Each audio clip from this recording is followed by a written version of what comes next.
এই HSC 25 batch কি অবস্থা তোমাদের? আসলে ভাই আমি বুঝতে পারতেছি যে তোমার যে বর্তমানে যে সিচুয়েশনের মধ্য দিয়ে তুমি যাচ্ছ, এই সিচুয়েশনটা আমি পার করে আসছি। আমার টেস্ট পরীক্ষার পরে পরীক্ষার খুব সন্নিকটবর্তী সময়টাতে আমার কি হয়েছিল আমি এটা বুঝতে পারতেছি। হ্যাঁ, তোমাদের আমি যদি বলি আর 24 দিন সময় আছে, একটা দিন চলে যেতেছে, মানে একটা দিন তোমার হাত থেকে কমে আসতেছে, তাই না?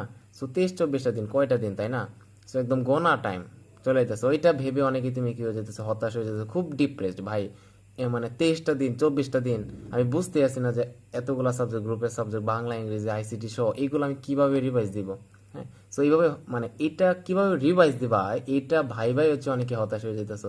সবসময় এটাই চিন্তা করো যে আমি আসলে আমার দ্বারা হইতো না, হবে না, আমি পারবো না, এগুলা ভাবতে ভাবতে তুমি দেখো এগুলা ভাইবা তুমি যদি আলটিমেটলি কোনো সলিউশন আছে বলো, কোনো সলিউশন তোমার কাছে আজকে সারাদিন যদি এটা ভাবো যে আমি সারা বছর কেন পড়লাম না, হ্যাঁ এখন পারতেছি না, এটা ভাইবা তোমার আলটিমেটলি কোনো ওয়ে আছে বলো, কোনো মানে কোনো সলিউশন আছে বলো না? অবশ্যই না। সো আমি তোমাকে যেটা বলবো যে নেগেটিভিটি কমায় ফেলো, আগে সারা বছর যাই করছো না করছো, এখন যে শেষ সময়টা আছে এইটা তোমার সর্বোচ্চটা দেও।